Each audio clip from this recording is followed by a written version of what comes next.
Karnataka state वक्फ board पिछले कुछ माह से कुछ ज़्यादा ही तनाज़े का शिकार बनता जा रहा है।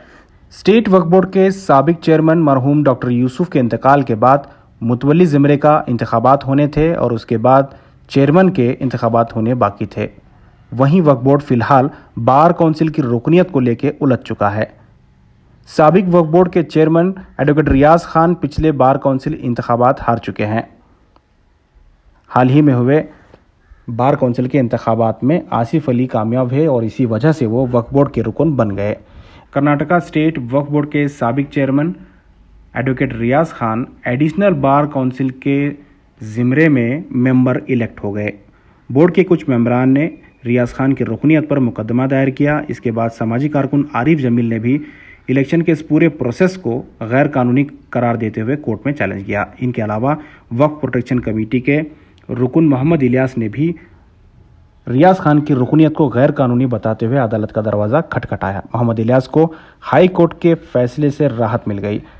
हाई कोर्ट ने कहा कि एनेक्जर एच यानी 16/12/2020 को रियाज खान के इंतखाब पर नो फर्दर एक्शन का जुमला इस्तेमाल किया।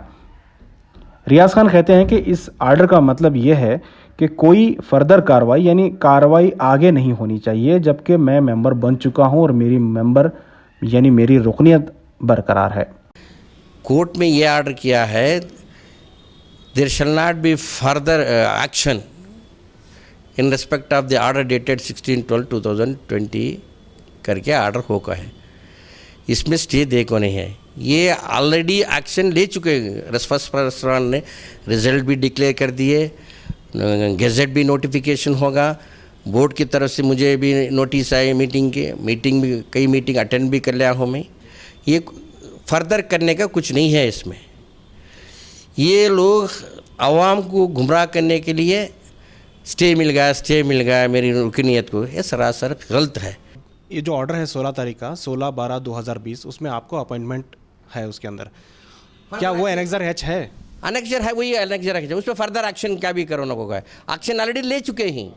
इस पर मोहम्मद इलियास ने वजाहत पेश की है। उन्होंने मीडिया से बात करते हुए कहा कि रियाज खान कोर्ट के ऑर्डर को समझने में गलती कर रहे हैं। एनेक्जर एच का मतलब यही होता है कि एनेक्जर एच यानी 16/12/2020 को रियाज खान का जो अपॉइंटमेंट ऑर्डर था उसी पर रोक लगी है और इसी वजह से अब वो वक्फ बोर्ड के किसी भी मीटिंग में हिस्सा नहीं ले सकते। इस सिलसिले में इलियास साहब ने वक्फ बोर्ड को एक चिट्ठी रवाना की है, जिसके तहत इन्होंने कहा है कि अगर रियाज खान को मीटिंग में शामिल किया जाता है तो वो कोर्ट के फैसले के खिलाफ वर्जी होगा। रियाज खान की वक्फ बोर्ड के रुकनीत के ऊपर जो है हाई कोर्ट से स्टे होकर है और जो है ये स्टे में जो है क्लियर से लिखकर है कि ये जो गवर्नमेंट ऑर्डर जो 16/12/2020 को निकल कर है, इसके ऊपर कोई कार्रवाई नहीं होगी हाई कोर्ट से। अब रियाज खान साहब जो है कोई भी वक्फ बोर्ड की एक्टिविटीज़ में हो, वक्फ बोर्ड की मीटिंग में जो नहीं शरीक हो सकते। देखिए, मैं आपको एक कहावत सुनाता हूँ, चोर चोरी से जाए पर हेरा फेरी से ना जाए।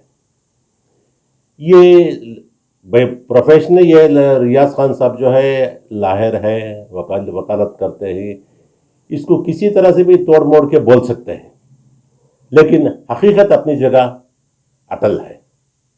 ये किसी को भी आप दूसरे वकील से इसका एक क्लैरिफिकेशन दे लीजिए, वो आपको समझा देगा।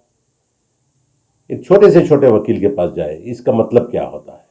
ये आपको तोड़ मटोड़ के नई रुकनीत पे कुछ मेरे दखल अंदाजी नहीं है बोल के बोल रहे हैं, लेकिन ये क्लियर से ये मामला जो है इनकी रुकनीत के ऊपर और गवर्नमेंट ऑर्डर के ऊपर टोटली जो है स्टे होकर है। There shall be no further action pursuant to order dated 16/12/2020 passed by the respondent number 1 at annexure H till the next date of hearing। पहली बात मैं समझता हूँ, रेस्पोंडेंट नंबर 1 जो है गवर्नमेंट है। इस वक्त गवर्नमेंट ने जो है 16/12/2020 को ऑर्डर निकाला है रियाज खान साहब की रुकनीत पर। इसके ऊपर जो है आज अब जो है हाई कोर्ट ने स्टे कर दिया है कि there should be no action on this order issued by the government respondent number 1। तो इसका मतलब यह है कि इस गवर्नमेंट ऑर्डर के ऊपर और रियाज खान की रुकनीत के ऊपर आगे कोई भी कार्रवाई नहीं होगी।